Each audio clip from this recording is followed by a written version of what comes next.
Olá pessoal, tudo bem? Você sabe exatamente quais são os exames necessários para você levar para o seu endocrinologista? Fique comigo até o final desse vídeo, lembrando que todos os nossos vídeos são baseados em evidência científica. E não se esqueça de se inscrever no nosso canal do YouTube e ativar o sininho para receber a notificação dos nossos novos vídeos. No vídeo dessa semana eu vou falar sobre uma publicação recente, agora de fevereiro mesmo de 2020, que é um guideline de obesidade da Sociedade Europeia dos Endocrinologistas Clínicos, que fala sobre as alterações hormonais presentes na obesidade, o que é importante o endocrinologista investigar. Lembrando que a obesidade tem um papel fundamental na gênese das doenças, diabetes, hipertensão, colesterol alto, que a gente chama de dislipidemia, e vários tipos de câncer. A prevalência estimada nos países europeus da obesidade é por volta de 20%. Nesse artigo, ele cita algo que eu já falei também nos outros vídeos, que essa prevalência, muito provavelmente, ela é subestimada. Por quê? Porque ela é calculada pelo IMC, que é o peso pela altura ao quadrado. Não avalia individualmente o paciente que tem obesidade visceral. Ou seja, o IMC ele pode revelar somente parte do problema. Ele considera o IMC uma avaliação simplista, que o ideal seria a gente avaliar o paciente pela bioimpedância ou pelo DEXA, ou inclusive pela circunferência abdominal, para avaliar o grau de gordura visceral, que a gente classifica então a cintura normal para mulheres até 80, entre 80 e 88 elevado um pouco, e acima de 88 elevado de forma importante, de forma que essas mulheres teriam que ter uma preocupação com a saúde equivalente àqueles pacientes que têm um IMC maior que 30, ou seja, obesos pelo IMC. E para os homens, o valor de corte seria de 94, normal, de 94 a 102, moderado, e aqueles maior que 102, com a cintura abdominal, equivalentes ao IMC maior do que 30, ou seja, muito mais problema do que a gente realmente sabe pelas estatísticas. O destaque desse artigo é para as doenças hormonais que podem estar relacionadas à obesidade. Então, quais exames um paciente obeso realmente precisa fazer para avaliar com o endocrinologista a sua saúde? Primeira doença que ele cita, então, o hipotireoidismo. O hipotireoidismo é uma doença altamente prevalente nos pacientes obesos. Pelo levantamento desse artigo, por volta de 14% dos pacientes obesos têm hipotireoidismo. Então, todo paciente obeso deve sim fazer uma avaliação da função tireoidiana dosando o seu TSH. Os sintomas do hipotireoidismo são muito inespecíficos, que são fadiga, cãibras, depressão, alteração menstrual, coisas que podem estar presentes pela própria obesidade em si ou em outras patologias. Então eles recomendam sempre dosar o TSH nos pacientes obesos. O hipotireoidismo é sim responsável por um ganho de peso modesto, no máximo 10% de peso. Então aquela velha história de que o paciente é obeso por culpa da tireoide não é realmente verdade. Um quadro de obesidade severa não pode ser atribuída ao hipotireoidismo. Ele destaca nesse artigo que não recomenda a dosagem habitual de T3. O T3 total ou livre não acrescenta em nada na avaliação do paciente para o hipotireoidismo. Ele destaca que o TSH elevado pode sim estar presente na obesidade como uma resposta adaptativa, mesmo com os autoanticorpos, os famosos autoanticorpos do Hashimoto, anti-TPO e anti-TG negativos.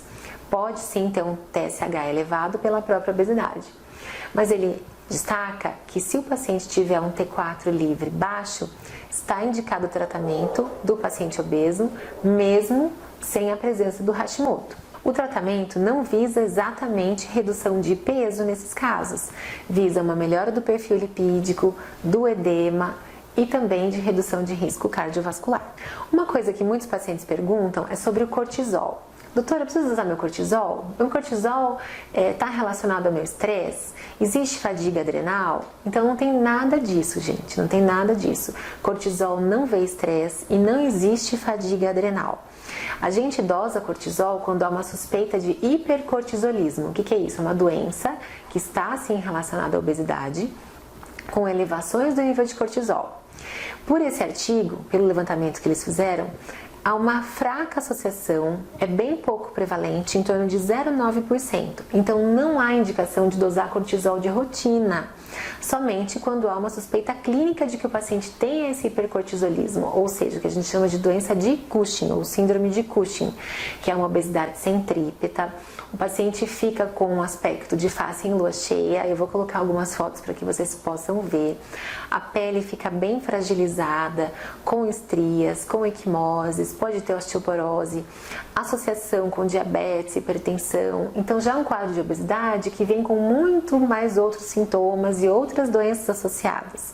Tanto que ele destaca para nós endócrinos que quando o paciente for obeso e tiver osteoporose, equimoses, manchas roxas espontâneas e a pele bem fina, tem 95% desse paciente ter um hipercortisolismo, um excesso de cortisol. Quando não for um quadro clínico sugestionável, não deve se dosar o cortisol de rotina. Há também uma importante recomendação de sempre se dosar o cortisol em pacientes obesos que irão para a bariátrica. Por quê? Se ele tiver um hipercortisolismo não diagnosticado, há uma correlação com aumento de risco cardiovascular, trombose, um estado catabólico no pós-operatório e complicações cirúrgicas e também clínicas no pós-operatório. Outro hormônio importante de dosar é a testosterona, em homens, que a gente chama de hipogonadismo. Então, aproximadamente 33% dos homens obesos têm a testosterona baixa.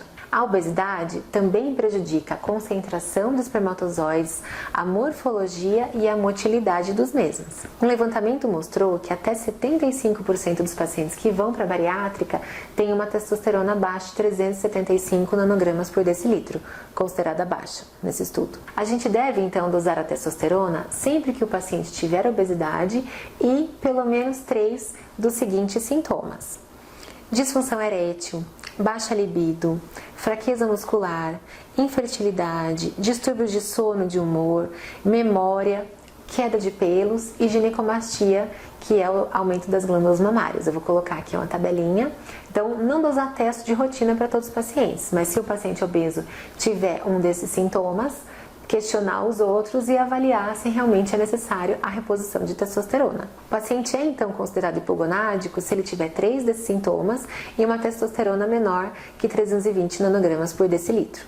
No artigo ele fala para a gente focar sempre na perda de peso para restabelecer o eugonadismo, ou seja, focar para o paciente que essa queda de testo, muito provavelmente, é porque no tecido adiposo a enzima aromatase converte testosterona em estradiol. E o estradiol vai lá no hipotálamo, na hipófise, diminui o estímulo do LH e com isso ele tem uma consequente queda na produção de testosterona. Se ele perder peso, reduzir gordura corporal, muito provavelmente o eixo gonadal vai ser reestabelecido. A reposição de testosterona deve ser avaliada a cada caso. Sempre devemos repor no paciente obeso? Não necessariamente. Então, existem algumas contraindicações para a reposição. Primeiro, um hematócrito elevado, história de câncer de próstata, desejo de fertilidade imediata, porque a reposição de testo a longo prazo pode diminuir mais ainda a produção de espermatozoides, insuficiência cardíaca severa, apneia do sono severa ou sintomas prostáticos.